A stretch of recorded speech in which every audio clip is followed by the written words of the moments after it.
নমস্কার, দি রিপোর্টে আপনাদের স্বাগত। অশান্ত বাংলাদেশ, যার আঁচ এসে পড়েছে ভারতের মাটিতেও। কিন্তু এদেশের মানুষজন বাংলাদেশের পতাকার কোনো রকম অবমাননা করলে তাদের বিরুদ্ধে আইনি পদক্ষেপ গ্রহণ করছে ভারত সরকার, যা গণতান্ত্রিক পরিসরে অত্যন্ত গুরুত্বপূর্ণ বিষয়। যদিও বাংলাদেশ সরকারের তরফে ভারতের পতাকা অবমাননার ঘটনায় এমন পদক্ষেপ নিতে দেখা যায়নি। বাংলাদেশের সংখ্যালঘুদের উপরে নির্যাতনের ঘটনা প্রকাশ্যে আসার পর থেকে সনাতনী সংগঠনের তরফে প্রতিবাদ মিছিল, বিক্ষোভ প্রতিফলিত হচ্ছে এদেশের পথে ঘাটে।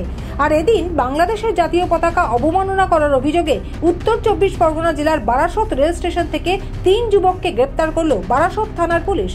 জানা গেছে, এদিন সন্ধ্যায় জনবহুল বারাসত রেল স্টেশনে বাংলাদেশের জাতীয় পতাকা এঁকে তার অবমাননা করছিল হিন্দু সনাতনী সংগঠন বজরং দলের সদস্যরা। সেই খবর পেয়ে বারাসত থানার পুলিশ ঘটনাস্থলে পৌঁছে আন্দোলনরত যুবকদের মধ্যে থেকে প্রথমে 2 জনকে, পরে আরও একজনকে গ্রেপ্তার করে পুলিশ। ধৃত বজরং দলের ওই 3 সদস্যের নাম আর্য দাস, সুবীর দাস এবং রিপন চ্যাটার্জি। ঘটনা ঘিরে চাঞ্চল্য ছড়িয়ে পড়ে ওই এলাকায়।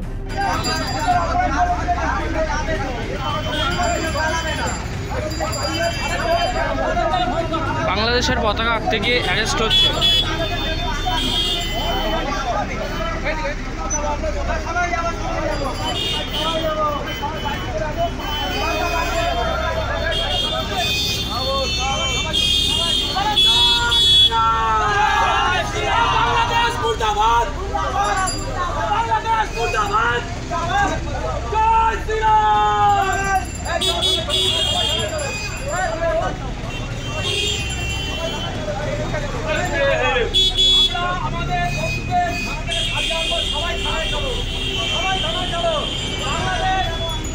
ধৃত 3 জনকে পুলিশ না ছাড়লে তারা বৃহত্তর আন্দোলনের হুঁশিয়ারি দেওয়ার পাশাপাশি পুলিশ এবং রাজ্যের মুখ্যমন্ত্রীর বিরুদ্ধে বিস্ফোরক অভিযোগ তুলে বারাসত বজরং দলের নেতা বাপন বিশ্বাস কি জানালেন, শুনুন।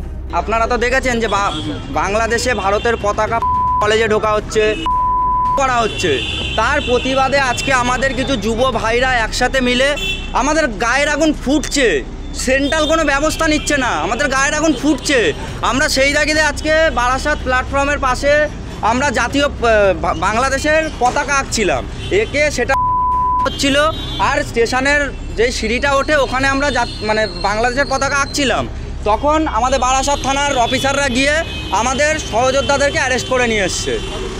আমাদের 2 জনকে গ্রেপ্তার করেছে, ওনাদেরকে আর্য দাস আর সুবীর। আমরা বারাসাত নবপল্লীতে থাকি, হ্যাঁ, আমরা বজরং দলের সংগঠন থেকে তো আমরা করেছি। ওনাদেরকে জিজ্ঞাসা করলাম যে কী কারণে করা হচ্ছে। এরা এখানে আমাদের পশ্চিমবঙ্গের পুলিশ টোটাল একটা দলদাসে পরিণত হয়েছে। মানে এখানে এমনই একটা পরিস্থিতি তৈরি হয়েছে, এখানে যদি থানার 200 মিটার দূরত্বে চোখে যায় না, এখানে যদি 5 কিলোমিটার দূর থেকে একটা বাইক হেলমেট ছাড়া আসে এদের চোখে যায়। এখানে কোথায় আতঙ্কবাদীদের র্যালি বের হয় তখন এদেরকে খুঁজে পাওয়া যায় না। যখন দেশকে কেউ অপমান করে, দেশের জাতীয় পতাকাকে অবমাননা করে, তার বিরুদ্ধে যখন প্রতিবাদ করা হয় তখন এদের চোখ যায়, এদের কাছে খবর চলে আসে, এদের এজেন্ট তখন এদেরকে খবর দিয়ে দেয়। আর এমনি যখন মারামারি হয় তখন এদের একটাকেও খুঁজে পাবেন না। এক নির্লজ্জ মহিলা আছে, তিনি এটাকে মিনি পাকিস্তান করতে চাইছে। আমরা বজরং দলের থেকে বলছি, এই পশ্চিমবঙ্গকে মিনি পাকিস্তান আমরা হতে দেব না। আর আমরা এখনো থানায় রয়েছি, আমাদের সহযোদ্ধাদের যদি না ছাড়ে আমরা সারা রাত এই থানার সামনে বিক্ষোভ করব, সারা রাত। বারাসত থেকে শান্তনু বিশ্বাসের রিপোর্ট, দি রিপোর্ট। আরও বিভিন্ন খবরের আপডেট জানতে হলে অবশ্যই সাবস্ক্রাইব করুন দি রিপোর্ট চ্যানেলটি, কারণ আপনাদের একটা সাবস্ক্রিপশন আমাদের কাছে অত্যন্ত মূল্যবান। জয় হিন্দ।